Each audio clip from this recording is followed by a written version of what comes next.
Assalamualaikum warahmatullahi wabarakatuh. Sebelumnya perkenalkan nama saya Sahna dengan NIM 146221013 dari kelas A Aquakultur. Jadi di sini saya akan mempresentasikan hasil praktikum minggu lalu mengenai pembuatan slide permanen mounting parasit golongan Arthropoda dengan metode pewarnaan semisen asetik karmin. Jadi sebelum masuk ke hasil mengenai praktikum kemarin, saya akan menjelaskan mengenai apa itu slide permanen mounting dan apa itu metode pewarnaan semisen asetik karmin. Jadi, slide permanen mounting adalah proses persiapan spesimen mikroskopis untuk ditempatkan secara permanen pada slide kaca atau objek gelas. Teknik ini digunakan untuk mengawetkan spesimen sehingga dapat diamati di bawah mikroskop berulang kali tanpa risiko kerusakan ataupun perubahan pada spesimen.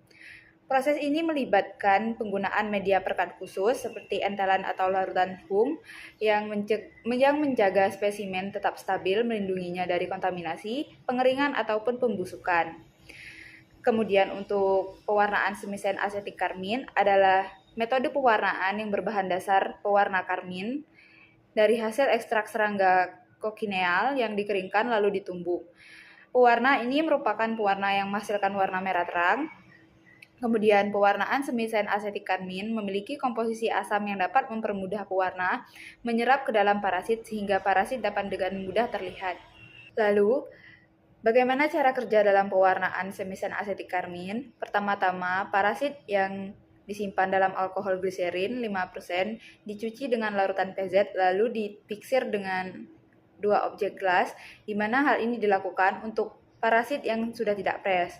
Lalu untuk parasit yang fresh, dicuci dengan air bersih lalu dipiksir di antara 2 objek gelas dan diikat kedua ujungnya dengan benang. Lalu masukkan ke dalam alkohol gliserin selama 24 jam dan dikeluarkan, lalu dimasukkan lagi ke dalam alkohol 70% selama 5 menit. Lalu pindahkan dalam larutan karmin yang sudah diencerkan sebelumnya dan dibiarkan selama 8 jam, lalu dilepas dari objek gelas. Kemudian dipindahkan kembali ke dalam larutan alkohol asam selama 2 menit, di mana alkohol asam ini terdiri dari alkohol 7% dan beberapa tetes HCl. Lalu dipindahkan lagi ke dalam larutan alkohol basah selama 20 menit, di mana alkohol basah terdiri dari alkohol 70% dan NaCO3. Kemudian tahap selanjutnya adalah dehidrasi, di mana dilakukan dehidrasi bertingkat dengan alkohol 70% selama 5 menit, kemudian alkohol 85% selama 5 menit, dan alkohol 95% selama 5 menit. Kemudian untuk tahap selanjutnya adalah mounting, di mana parasit akan dimasukkan ke dalam larutan hum 1 selama 20 menit. Pada saat mounting ini, parasit sudah dilepas dari objek gelas. Kemudian untuk tahap berikutnya adalah parasit diambil dari larutan hum 1 dan diletakkan pada objek gelas yang bersih dan ditetesi larutan hum 2, kemudian ditutup dengan cover gelas.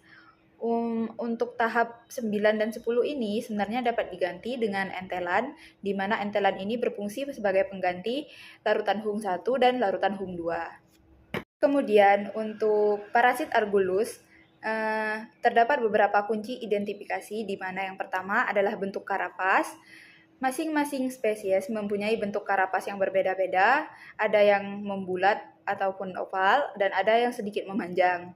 Kemudian bentuk abdomen juga menjadi kunci identifikasi di mana beberapa spesies memiliki bentuk abdomen yang lebih panjang, dan beberapa spesies seperti misalnya Argulus japonicus memiliki bentuk abdomen yang lebih pendek. Begitupun juga antara parasit jantan dengan parasit betina memiliki perbedaan pada bentuk abdomennya. Lalu untuk yang ketiga adalah anterior cepal atau bagian ujung kepala dan juga antena.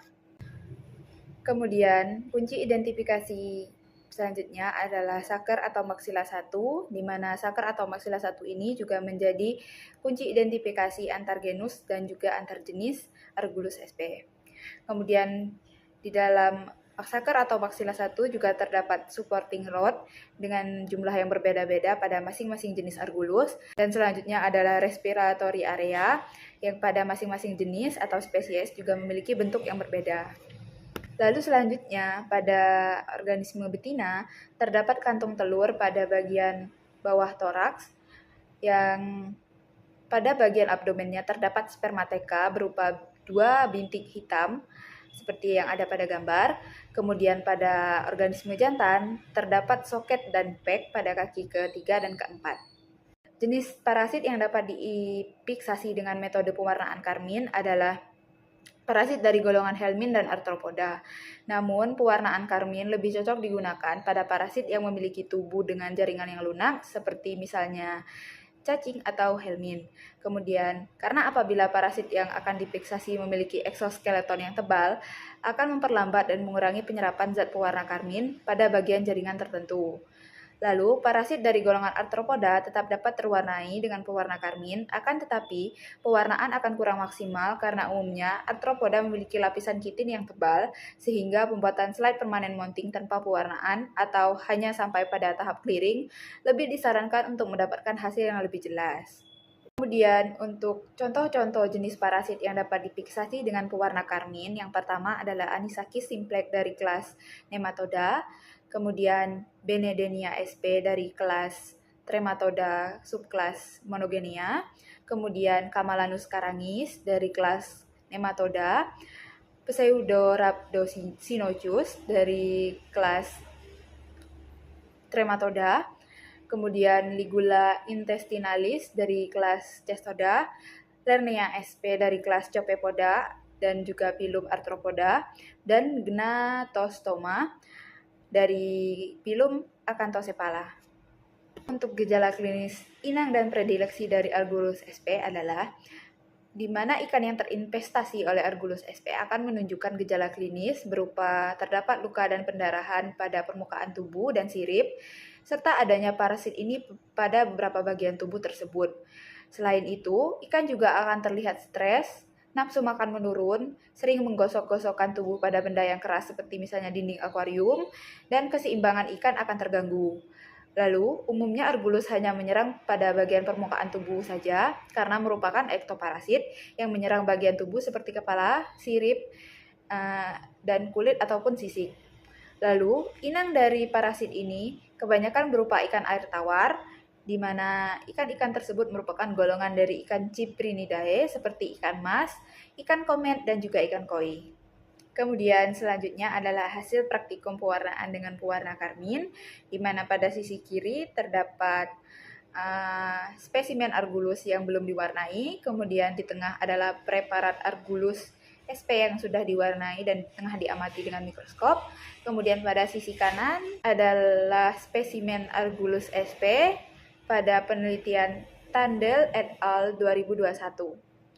Jadi itu dia hasil praktikum pewarnaan Argulus sp dengan pewarna karmin, di mana proses identifikasi tidak dapat dilakukan sepenuhnya karena beberapa bagian tubuh dari Argulus yang diamati mengalami kerusakan seperti abdomen yang terputus, kemudian juga kakinya banyak yang tergulung, serta bagiannya berapa yang rusak seperti karapas yang ditunjukkan pada gambar tersebut. Lalu untuk respiratory areanya juga tidak terlihat, sehingga identifikasi hanya dapat dilakukan sampai pada tingkat genus saja. Mungkin itu saja yang dapat saya sampaikan, kurang dan lebihnya saya mohon maaf. Wabillahi taufiq wal hidayah. Wassalamualaikum warahmatullahi wabarakatuh. Bye-bye.